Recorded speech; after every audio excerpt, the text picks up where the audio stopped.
बाद भी शेख तकी और अन्य धार्मिक गुरु पीर नहीं माने। तलवार से कबीर जी के कई टुकड़े करने की कोशिश करना। एक रात को मुसलमान पीर शेख तकी कुछ गुंडों के साथ मिलकर कबीर साहिब जी की हत्या करने के उद्देश्य से उनकी कुटिया में पहुंचा, जहां कबीर साहिब जी सो रहे थे। तभी उसने अपने गुंडों से कबीर जी पर तलवार के बेतहाशा वार करवाए, लेकिन तलवार बार बार कबीर जी के शरीर से आर पार निकल जाती थी, क्योंकि कबीर साहिब जी का शरीर 5 तत्व से नहीं बना था, बल्कि उनका शरीर नूरी तत्व का अर्थात अविनाशी शरीर था। फिर भी गुंडों ने अनगिनत वार किए और अपनी तरफ से उन्हें मृत समझ लिया, लेकिन समर्थ को कौन मार सकता है। कबीर जी को मृत समझकर जब शेख तकी और वो गुंडे वहां से चलने लगे, तो कबीर साहिब जी ने पीछे खड़े होकर आवाज लगाई कि शेख तकी, आज कुटिया में आए हो तो दूध पीकर ही जाना। सभी ने सोचा कि भूत आ गया है और सभी भयभीत होकर वहां से भाग गए। गंगा दरिया में डुबोकर मारने का प्रयास। एक बार दिल्ली के सम्राट सिकंदर लोदी ने जनता को शांत करने के लिए अपने प्राणदाता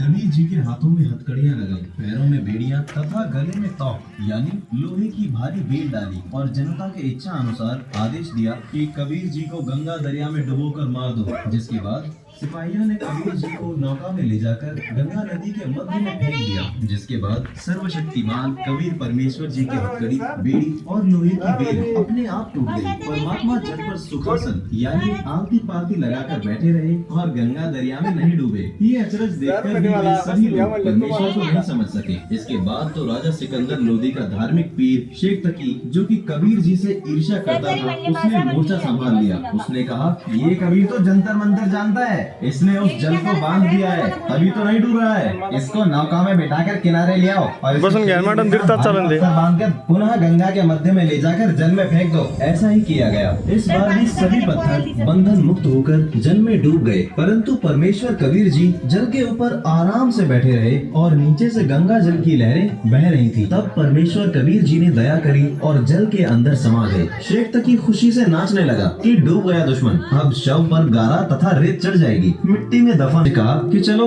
रविदास को बताते हैं कि आपका अविनाशी परमात्मा गंगा के जल में डूबकर मर गया है। तब शेख तकी अपने प्रशंसकों के साथ संत रविदास जी की कुटिया पर पहुंचा, जहां कबीर जी उपस्थित थे और शब्द गा रहे थे। खूनी हाथी से मरवाने का प्रयत्न विफल हुआ। जब परमेश्वर कबीर जी गंगा में नहीं डूबे और न ही तोप के गोलों से मरे, तो सिकंदर लोदी ने कबीर साहिब जी को खूनी हाथी से कुचलवाकर मारने की सजा सुना दी और कबीर परमात्मा जी के हाथ पांव बांधकर उन्हें एक मदोन्मत खूनी हाथी के आगे आत्मा को मारने के लिए आगे बढ़ा। तो उसे परमात्मा तथा राजा भी थर थर कांपता हुआ नीचे आया और कबीर परमेश्वर जी को दंडवत प्रणाम किया। कबीर जी को बेइज्जत करने का प्रयत्न करना। जब कबीर जी शेख तकी के किसी भी प्रयत्न से नहीं मरे, तो शेख तकी ने कबीर साहिब जी को नीचा दिखाने के लिए कबीर साहिब जी के नाम से भारतवर्ष के सभी आश्रमों में झूठी चिट्ठी डलवा दी कि कबीर जी 3 दिन का भंडारा करेंगे, सभी आना, भोजन के बाद एक मोहर और एक दोहर भी देंगे। तब परमेश्वर कबीर जी ने स्वयं केशव बंजारे के रूप में आकर काशी के चौपड़ के बाजार में 18 लाख साधु संतों समेत सैकड़ों लोगों को 3 दिन का मोहन भंडारा भी कराया था, जिससे परमेश्वर कबीर साहिब की और अधिक महिमा हुई, क्योंकि कबीर साहिब समर्थ परमात्मा है और वे जो चाहे सो कर सकते हैं। इस तरह के अनेकों जुल्म उस समय के धर्म गुरुओं द्वारा परमेश्वर कबीर जी पर ढाए गए, लेकिन वे समर्थ सर्वशक्तिमान परमात्मा थे, उनका कोई कुछ नहीं बिगाड़ सका तथा